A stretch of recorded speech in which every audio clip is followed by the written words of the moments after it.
থেকে পছন্দের খাবারটি আজকে ঠিক 6 থেকে 7 মাস পরে রান্না করলাম।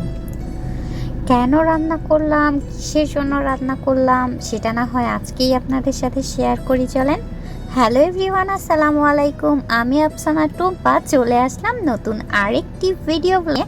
আপনাদের আশা করি সবার ভালো লাগবে এবং ভালো লাগলে অবশ্যই করে আমার চ্যানেলটাতে একবার হলেও সাবস্ক্রাইব করে যাবেন এবং আমাকে একটু সাপোর্ট করবেন। আমি রান্না করতে যাচ্ছি মুরগির মাংসের ভুনা খিচুড়ি।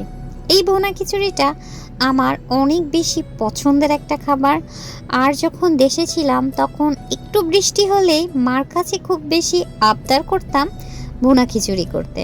সেটা যদি মুরগির গোশ বাসায় নাও থাকতো তাহলেও আমি এই আবদারটা অলওয়েজ করতাম, বলতাম মুরগির গোশ ছাড়া খিচুড়ি সেটাও খুব বেশি মজার হয়। এই কথা বলেই মাকে সাথে সাথে উঠিয়ে দিতাম খিচুড়ি রান্না করতে। মুরগির গোশ থাকুক না থাকুক খিচুড়ি আমার চাই। খিচুড়ির সাথে যদি আর একটু হয় ভর্তা, তাহলে তো গোশ আর দরকারই পড়ে না। আমরা মানুষ জাতি জীবনের প্রত্যেকটা ধাপে ধাপে এক এক করে পুরো একাকিত্ব জীবন কাটাই। এই একাকিত্ব জীবনগুলো না বড্ড বেশি কষ্টদায়ক। ওই যে মেয়েদের যে সংসার নামক একটা অনেক বড় জীবন আছে, আর সংসার নামক জীবনে যেই মেয়েরা পা দিয়েছে শুধুমাত্র সেই মেয়েরাই জানে মাকে মিস করার কতটা যন্ত্রণা। শুধুমাত্র সেই মেয়েটাই জানে মা বাবা সবার সাথে কাটানো দিনগুলোকে মিস করার যন্ত্রণা কতটা। তাও আবার যদি মেয়ে হয়ে যায় প্রবাসী, সেটার ক্ষেত্রে তো আরও আলাদা হিসাব। কথা বলতে বলতে কিন্তু আমি মুরগির মাংসটাও ভেজে নিয়েছি। সাথে আমি অবশ্যই খিচুড়িতে অলওয়েজ আলু দেওয়ার চেষ্টা করি। আলুটাও একটু আমি ভেজে নেই যাতে করে টেস্টটা আরও দ্বিগুণ বেড়ে যায়। এরপরে আমি সব মশলা একে একে দিয়ে দিচ্ছি। আমি কিন্তু আমার যে টেবিল সেই চামচটাই কিন্তু আমি সব সময় ব্যবহার করছি এবং কতটুকু কি পরিমাণ দিচ্ছি এটাও কিন্তু এখানে দেখাই যাচ্ছে। যদি ফুল ভিডিওটা দেখতে চায় তাহলে অবশ্যই এগুলোতে নজর রাখলেই সে অবশ্যই একবার হলেও রান্না করতে পারবে।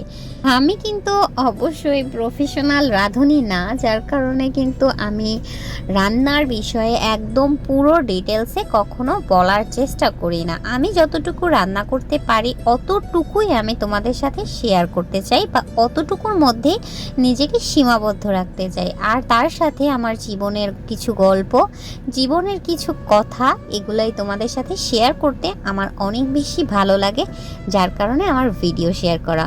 আর আমার ভিডিও যদি তোমাদের ভালো লাগে অবশ্যই করে আমার চ্যানেলটাকে সাবস্ক্রাইব করবে এবং আমাকে সাপোর্ট করবে। আমার একটা কমেন্ট করবে কমেন্ট বক্সে, অবশ্যই ভিডিওটাতে লাইক দিবে। কারণ আসলে আমরা যে যাই বলি না কেন, প্রত্যেকটা মানুষের একটা চিন্তা থাকে। চিন্তাধারা থেকেই মানুষ কিন্তু এক একটা কাজ শুরু করে বা ইচ্ছা শক্তি দিয়ে শুরু করে। ঠিক তেমন আমিও আমার নিশ বা আমার ইচ্ছে যেটাই বলি না কেন, আমার সারা জীবনেরই অনেক ইচ্ছে ভার্চুয়াল লাইফটাতে আমার কোনো কিছু করার ইচ্ছে। হয়তো বা কোনো ক্ষেত্রে পূরণ হয়েছে, আবার কোনো ক্ষেত্রে পূরণ হয়নি, এটাই।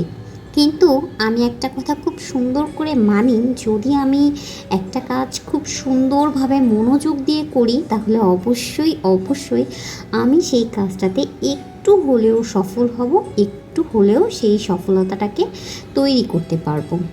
আমার কাছে সফলতার কোনো মানে নেই বা সফলতার কোনো ভিত নেই, কারণ আমি বারবার সফলতার খুব কাছে একদম কাছে আবার সেই সফলতাটাকে হেরে একদম শূন্য হয়ে গিয়েছি। তাই আমি একদমই মন থেকে কিছু করার চেষ্টা করি যেটা আমার খুব বেশি ভালো লাগে, এটাই আমি করার চেষ্টা করে যাচ্ছি।